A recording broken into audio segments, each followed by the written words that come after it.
Brandon said the plans to have Mookie at shortstop next year. Just kind of how did that all come together after the season? And how much confidence do you guys have based on what you saw last year about giving him a full offseason now?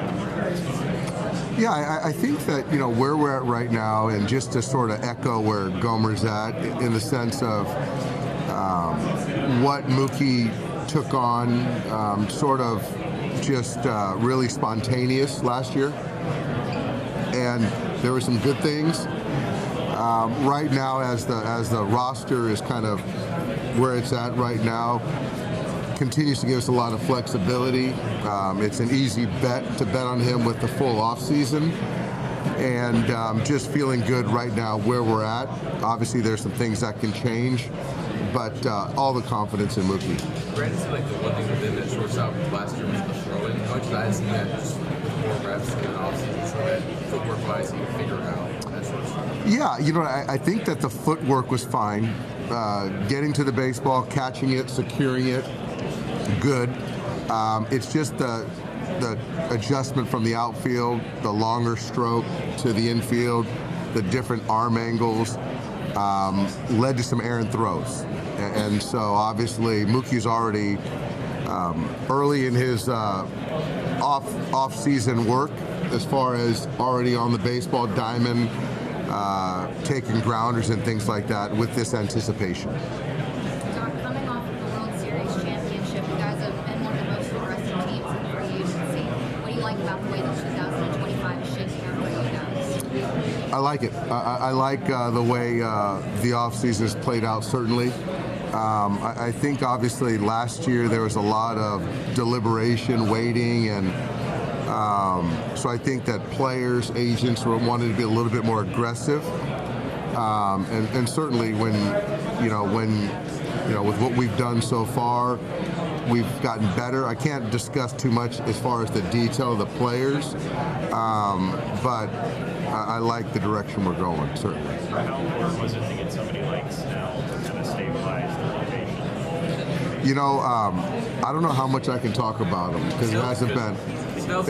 He's official? Okay, good. Okay, good. I can talk about Snell? Thanks, Jack.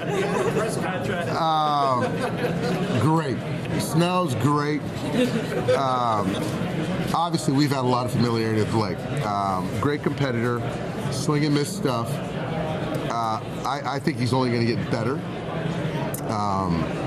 It's also one of those things where you talk about guys like Teo last year, other guys that have signed back with us or signed with us on a one-year term.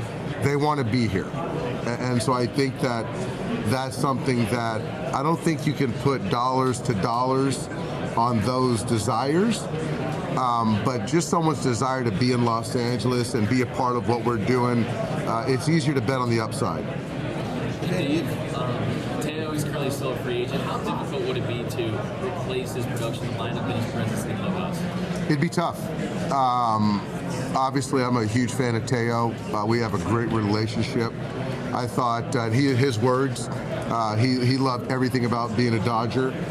And I'm always going to be a Teo fan. And, there's not a whole lot of guys that can, start, call it 157, 158 ball games and post. And then to be that productive. And then you layer in on playing in a big market, helping us win a championship. So those players don't come around very often. But obviously, Teo's put himself in a very good position as a free agent in his walk year, having a very productive year. So he's got some decisions to make as well. And so he's going to kind of suss those out. But yeah, I mean, it'd be hard for me not to see him coming back. All the success you had, by necessity, your bullpen games, is it something you'd rather put in the rearview mirror now and have these assemblies with those starting rotation? Yeah. I mean, I think that, a bullpen game, there's a couple determinants as far as why you do it, benefits, disadvantages, but I think in a vacuum, you'd love to have a guy or guys that you can run out there 3 times through the lineup because to be quite honest, the tough thing about a bullpen game is you have to make more decisions. And the more decisions you make, the more chances there are for you to be wrong in betting on a person that particular night. And so fortunately this postseason, for the most part, they worked out. Hey, David, here you go. Did you have to freelance getting the tempo of what pitcher looked like in that situation as you were going from game to game? It just made it more challenging. It really did. It's a lot easier to keep eyes on, 2 or 3 pitchers in a night versus 6 or 7 or 8. Dave, a year ago today, you guys signed Ohtani. Did you ever think 1 year later that record would be shattered? No, I didn't. I didn't. I think he was one of those. Just getting Ohtani seemed like it was going to be just the biggest coup, which it was. I really didn't let my head go to 40-40, let alone 50-50. I thought about winning the World Series, but just kind of what he accomplished on the field. And then I know you're talking about the other thing. What he accomplished on the field, it blows my mind. And then you talk about what just happened yesterday. I certainly didn't see that happening, period. Yeah, very surprised. I think like all of us. I think I kind of view where you guys were at in Minnesota. I think that I know we were in there, but I think that obviously, there were some other teams that were even more motivated. But what a great player. Being one of the last teams standing and they're having such a quick turnaround in Japan, how is that different than the offseason plans? A lot of guys into the season will be hurt. Is there any big differences there going into the season? There are. I think that the bigger part is it's a shortened off season, but that's an honor that we got to play, as you said, the last team standing, so that's a good thing. We started out last year in South Korea to then play essentially 9 months to then start back up. To your question, there are some guys, Evan Phillips being one, didn't finish healthy. Not exactly sure where he'll be once we start spring training. But if we were to start probably on a regular deal in April, he might be healthy. And he might be healthy in Tokyo. I don't know that. But there are some guys that we certainly don't feel as comfortable ramping up earlier. But you're still playing a couple games in Tokyo that matter. How much are you going to manage Shohei's pitching performance here coming off the surgery, but also coming off the shoulder too? I don't think the left shoulder is going to have much of an impact on Shohei's pitching. I think his innings, his right elbow is the biggest factor. And I just think the question is when he starts pitching in major league games and how we build him up prior to. I don't see it as a minor league rehab situation, but I don't know. I think it's a conversation that once we sort of get closer, we'll figure out. But that's going to be, we got to be nimble with that one.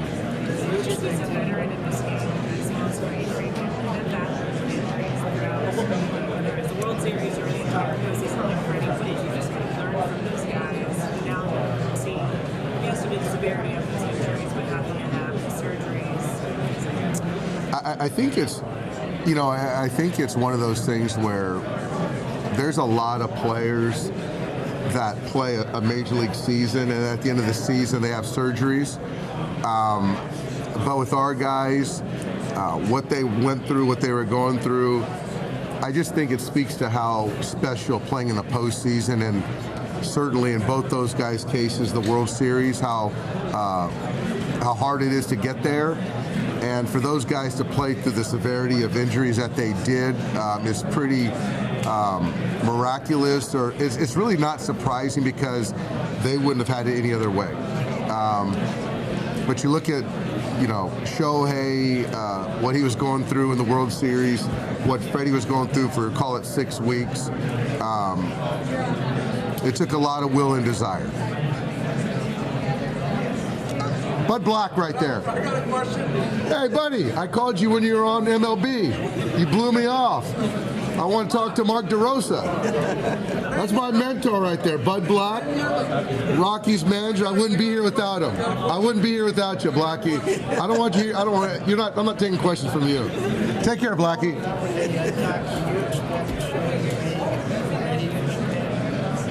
I expect Shohei to be ready to hit in Japan. I don't think he'd have it any other way. So that's all. That's our expectation. That's right. That's our expectation. But it's not cemented. If there's something that doesn't feel right, doesn't look right, then obviously we got to pivot, and there'd be a lot of disappointed fans. But we're going to do what's best for Shohei. But as I sit here right now, I expect him to play. As of today, Dave, there's another pitcher from Japan that's available. What do you know about him? I can't say anything about him. I know I can't say anything about him. I heard he did get posted, but yeah, talent, very talented. What do you think of like the chance of Shohei pitching? Very unlikely. I just don't see us starting the clock in March to then think that we would keep that continuously going through October. Then that would call for a break, a reprieve in the middle of the season. So I don't know. I still think unlikely. How, obviously he's done it before, but how much more challenging do you think it is just like managing on a day-to-day basis when he is doing both things full-time again, and especially coming back from like a second major surgery? How much have you been starting to kind of think about what you guys might have to do differently and just how that process is going to work? Haven't thought a whole lot about it, Jack, right now, but it's going to be interesting because the continued, not necessarily rehab with the left shoulder, but keeping it strong, maintaining it, maintenancing it, within the overall body stuff, and then the pitching regimen, the side sections of pitching, to then be a part of the hitters' meetings and get ready, get ramped up to take at bats as a DH. So I guess if anyone can manage it, it's Shohei. He doesn't, waste much time when he's at the ballpark, but it's certainly going to look a lot different.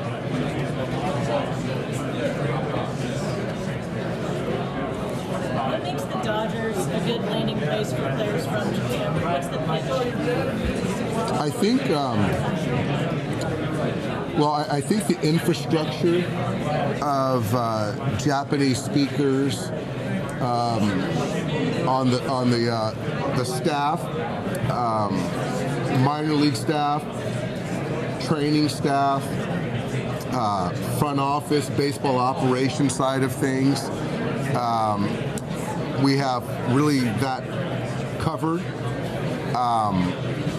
I think our relationship with the country itself, we've built a lot of relationships with Japanese players in the last, 30 years. Obviously, you're talking about Los Angeles, which is, there's a Little Tokyo, there's a very good Asian-specific Japanese community. I think the weather is very conducive to sort of, not necessarily Hokkaido in northern Japan, but Tokyo and down south. Closer to, on the west coast, being closer to Japan. So, and again, the fan base, I think that players that come over want to win. I think we're built to win now and for a long time. Going back to Japan, maybe add more context to what a big Shohei and the Dodger brands have gotten you guys there. Yes, it was the first time I went back in about 20 years, and there was a lot of Dodger support, and it did give me context. And Shohei did text me and said, "Get ready, because I'm going to see a lot of pictures of him all over," and he was right. Did you get recognized? I did more than in Los Angeles, so it's pretty bananas. Is that a personal trip, Dave, or an MLB sponsored trip? It was a personal businessy type thing, and then also family, personal, vacationy kind of thing. Yeah. What was the coolest part or most unique part of the whole experience? I think, I mean, honestly, having a conversation with Sadahara O was insane. Being on a beach at a hotel in Okinawa, seeing my family there was pretty amazing. Yeah, I did a lot of cool stuff. Yeah. He is, I want to say he's 90. Yeah, but he's in great shape. Obviously, we were talking hitting, and obviously he's a huge fan of Shohei, and it was just, I told him, I always thought he was a figment of my imagination, and I never really believed that Sadahara O existed until I saw him and put eyes on him. Yeah, wow. So how long were you there? How long was that trip? I was there for 7 days. Did you have a chance to talk to Shohei after I have not. what extent No, I texted with him. I texted with him before I left, and then I had a meeting with Kuriyama-san, his old manager, and we had a sit down. And then so I sent him a picture, and I told him I heard some stories about him, and I made a joke, but not true. But I just sent a picture to Shohei of me and his old manager. But there was a video you come to the airport, and there were people like hanging above and kind of. That was at the city council. Oh, okay. Yeah, I was at the city council. You're gonna wave Yeah. Okay.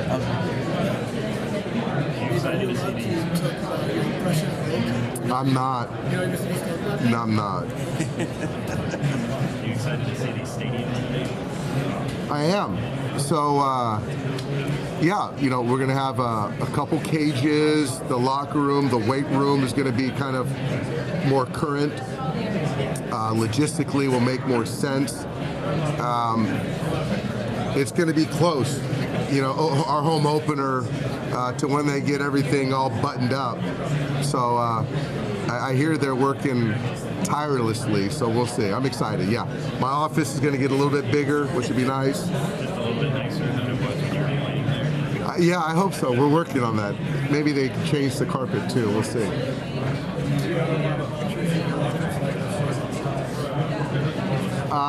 No, I don't have those type of celebrity pictures. I got some old baseball legend pictures, yeah. What's that? Yeah. No. I took those ones down.